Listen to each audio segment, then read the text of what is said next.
What's up everyone, my name is Rosendo, welcome back to my channel, and we are back with another video, and today we're going to be talking about plugins. Today's video is all about plugins, and we're going to be talking about the top 5 plugins that have made the biggest difference in my music and the top 5 plugins that I absolutely rely on. I want to highlight some of the features, talk about why I like them, and hopefully give you guys some guidance on whether or not they're worth it, and give you guys some recommendations. Now this video is going to be exclusively about paid plugins because there's a lot of free plugins out there that you can download and pretty much try at no risk, so go ahead. But today's video is all about paid plugins that you see a lot of producers use, and I'm going to talk about why I like them and why I would recommend them if you're in the market for a plugin that accomplishes any of these things that we're about to talk about. So without further ado, let's hop into FL Studio. All right, we are back in FL Studio, and we're just going to be going through some of my project files to share some of the things that I like to use these plugins for. All right, so plugin number 1 absolutely has to be FabFilter Pro-Q3. It's probably the best EQ on the market. It's absolutely an industry standard, and it was absolutely worth the money. EQing is just such an important part of every track. I mean, pretty much every mixer track will have an EQ. So FabFilter Pro-Q3 is absolutely worth the money. It has so many features that other standard EQs, especially stock EQs, might not have, such as, let's open one up. Some of my favorite features include a mid-side EQ, or pretty much left to right, anywhere you want to be. So you can really just boost the mids of any track. Or you can boost the sides. Hopefully you can hear that. Let's boost the air a little bit. Maybe we'll boost the mids on the lower.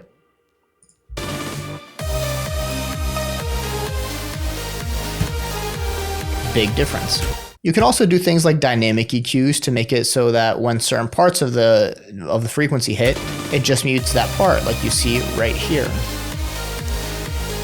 Now I know Pro Q4 just came out. Maybe it's worth checking that out. I haven't looked into it yet. I know it has a lot of cool new features, specifically attack and release times on dynamic EQs, which I think would absolutely be game changing, especially on things like sidechain, which is another thing you can do with this EQ. So that might be a game changer, but even then, Pro Q3 is still a staple in my tracks. I use it on pretty much every single mixer track that I have, and it's one of the best EQs, absolutely worth it. All right, number 2 has to be a high quality compressor.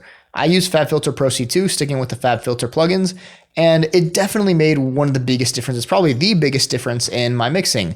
If you saw my call breakdown of this track, actually, I talked about how my tracks got a lot better once I learned how to use compression properly. And I've actually had this plugin for a while, and I never really knew how to use it properly, but when I did, it was game changing. So any high quality compressor will make a huge difference. Pro C2 is kind of a workhorse. It does a lot of things really well. It can do a lot of things, but it's not tailored towards one specific need like vocals or drums or anything like that. So compressors are actually really complicated. There's a lot of different compressors that you can go for that will all accomplish different things in different ways. I use Pro C2 because it's very standard, very normal. I'm not at the level where I would need to reach for a different compressor to accomplish different things. So this one goes in my number 2. I really like the visualizers, even though you should not be relying on visualizers, but threshold ratio, it has a lot of nice things like a wet dry signal over here. It can do internal, external sidechain, good ratios, good options for changing the sound and changing the style of the compression slightly. Good attack release, knee and to hold is some things that you might not get out of other EQs, especially stock ones. Wet gain, dry gain, and again, some good options to visualize things, and it can make such a big difference. Let's take the drums with the compressor off.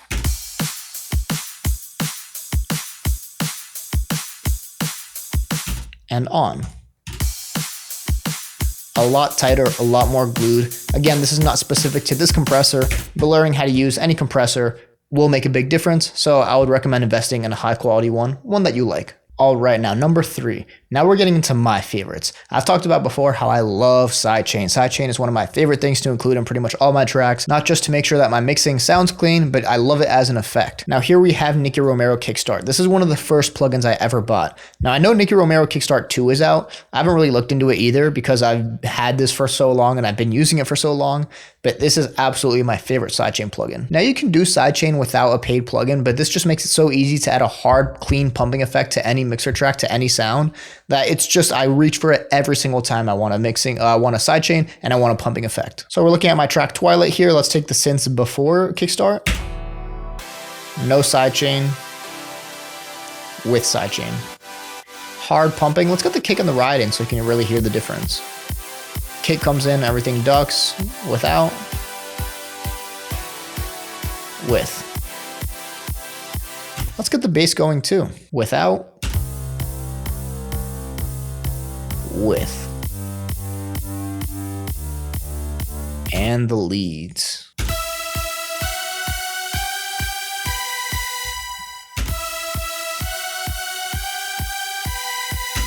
Now let's do the entire track without Kickstart and then with Kickstart. So again, you can do this without the Kickstart plugin, without a sidechain plugin, but I love it. I reach for it every single time. Let's hear it.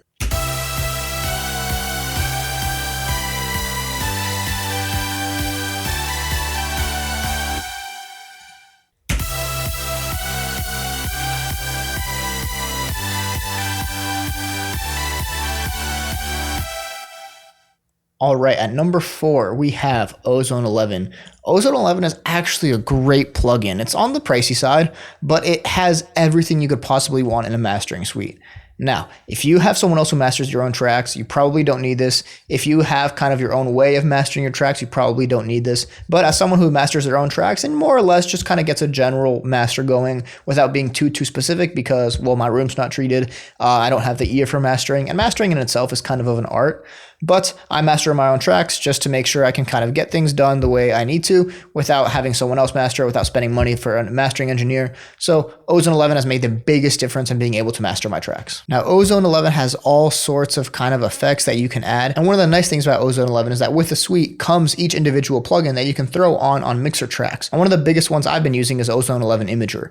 It's really nice to have this imaging plugin just to do anything you want. Let's go ahead and kind of mess around with Journey Beyond for a second. Let's go to the drop. And let's just spread out some of the EQs. Maybe we'll bring the bass in a little bit tighter, spread out the highs.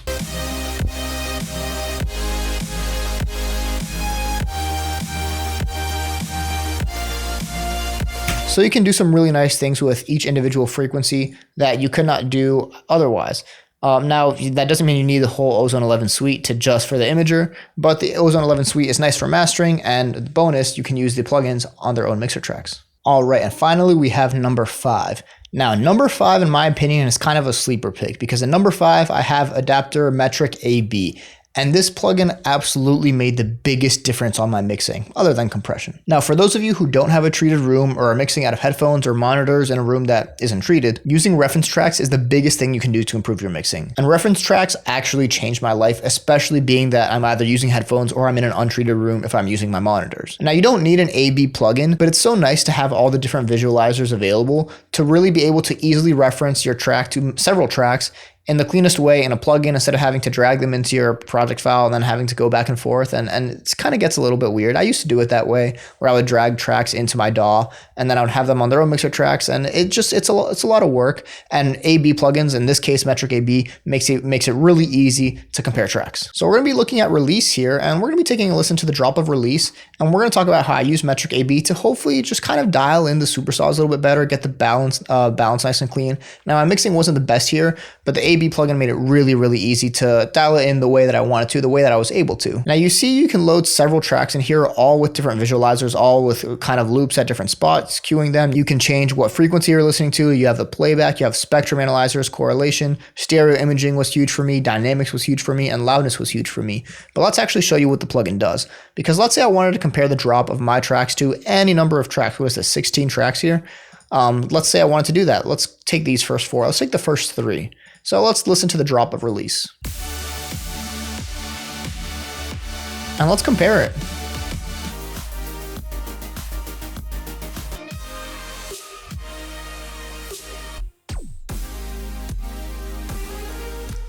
And let's take glow in the dark.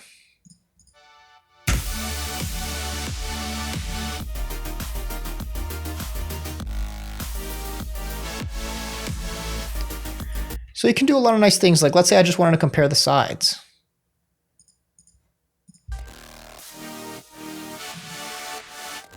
Or maybe just in mono. Maybe just the bass.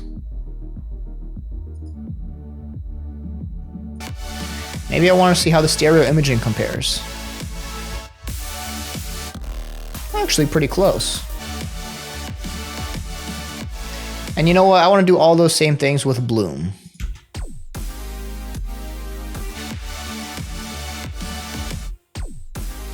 Let's see the dynamics. Here you might notice a big difference because I didn't really know how to use compression. And this actually isn't master, this is the original projects file. But even then, you can see the dynamics, you can see the loudness, all sorts of things.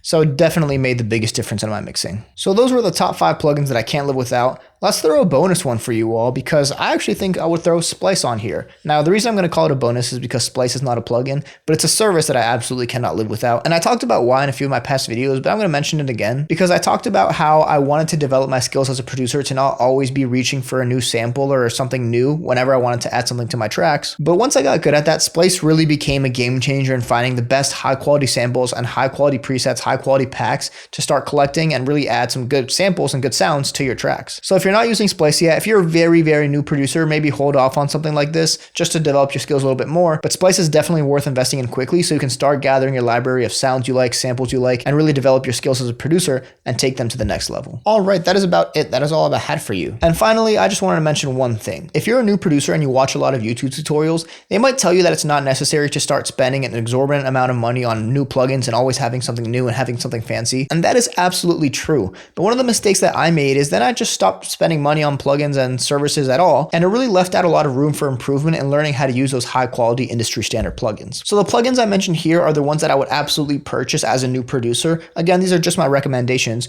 but if you're a new producer and you're looking for plugins that accomplish some of these things, these are worth it in my opinion. So again, you don't need to spend money on all sorts of things, but something like, for example, FabFilter Pro-Q3 is something I wish I had when I was first starting out because I was going to buy it at some point. It was going to become my go-to reliable plugin at some point, and just having it earlier would have meant I would have had more time to learn how to use it. Same thing with something like Pro C2, same thing with something like Ozone 11. So having those plugins earlier and available to you that much quicker are just going to allow you to understand the subtleties of them and hopefully get that much better at using them. So again, none of these are absolutely necessary. You don't need to spend a ton of money on plugins, but I do think having a few high quality plugins that you will always use available to you early will help more than it hurts. And that is about all I have for you. Thank you guys so much for watching. Don't forget to like and subscribe. Let me know in the comments the top paid plugins you can live without, especially if it's something you wish you had available to you when you were starting out instead of waiting later to develop your skills and using that plugin. But again, that's about it. Thank you guys so much for watching, and I'll see you all next time.